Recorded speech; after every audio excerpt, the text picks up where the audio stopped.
Hello बच्चों। Chapter 9 में मैंने आपको बताया था कि 2 चैप्टर हैं, 2 कहानियां हैं। सबसे पहले हमने पढ़ा था अक्ल बड़ी या भैंस, और अब कहानी है कब आऊं।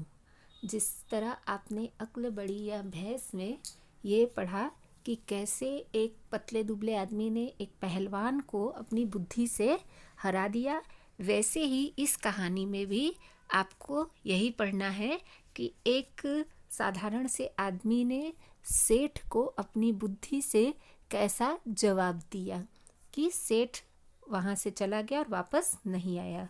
तो बहुत ही अच्छी कहानी है, मैं आपको सुनाती हूँ।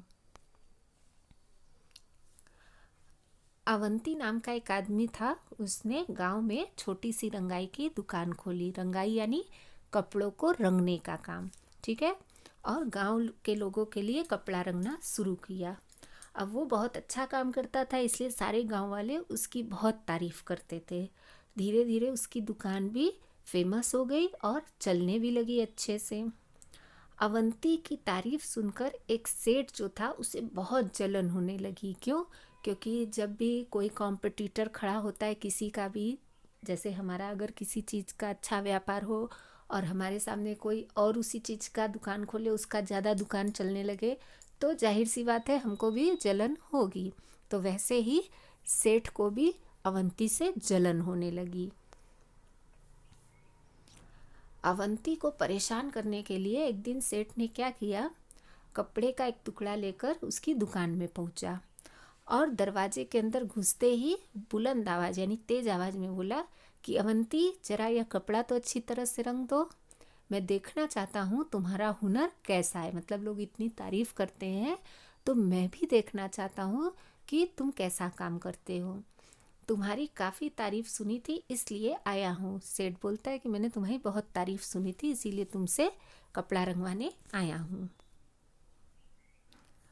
अवंती सेठ जी से पूछता है कि आप इस कपड़े को किस रंग में रंगवाना चाहते हैं, क्योंकि रंग तो हम सेठ की पसंद का होना चाहिए ना। तो सेठ कहता है रंग रंग के बारे में मेरी कोई खास पसंद तो है नहीं, पर मुझे हरा, पीला, सफ़ेद, लाल, नारंगी, नीला, आसमानी, काला और बैंगनी रंग कतई अच्छे नहीं लगते। समझे कि नहीं? अब इस बात का क्या मतलब हुआ? उसने सारे रंगों का नाम ले लिया और कहा कि इसमें से मुझे कोई रंग अच्छा नहीं लगता। तो अब इसके अलावा अवंती किस रंग से कपड़े को रंगेगा? यानी सेठ उसको फंसाना चाहता था अपनी बात में और उसे बदनाम करना चाहता था कि अवंती तो कपड़ा रंग ही नहीं सकता।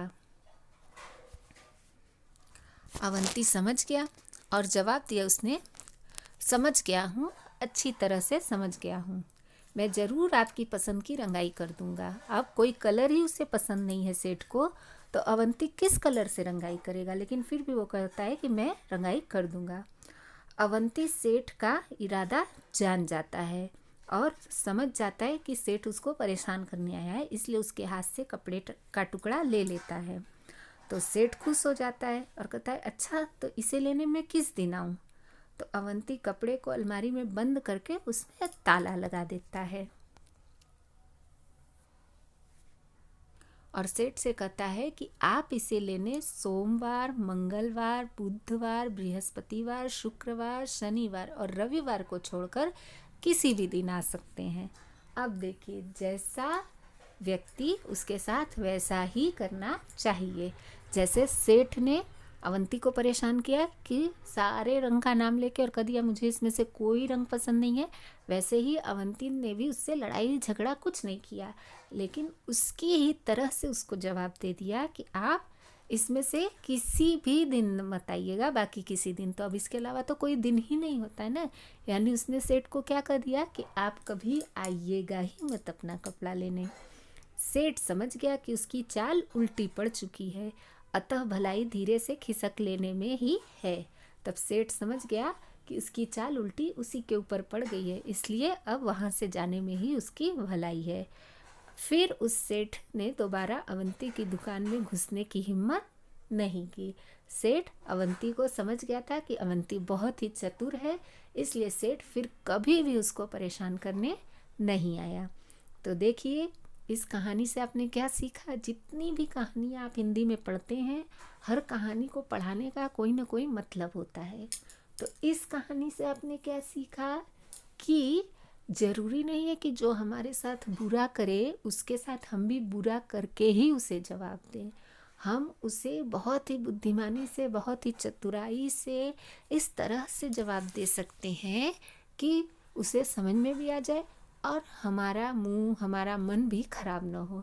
अगर हम उससे लड़ेंगे, उसको गालियाँ देंगे तो हमारा ज़बान खराब होगा। अगर हम उसके लिए बुरा सोचेंगे तो हमारा मन खराब होगा। तो ऐसा करना ही नहीं है, लेकिन अपनी चतुराई से, अपनी बुद्धि से उस व्यक्ति को हराना है और अपनी बुद्धि से ही उसे जवाब देना है। तो ये कहानी बहुत अच्छी है और आप लोगों को ज़रूर मज़ा आया होगा। तो आप लोग इसको पढ़िए और इसके बाद मैं इसका एक्सरसाइज कराऊंगी। थैंक यू, बाय बच्चों।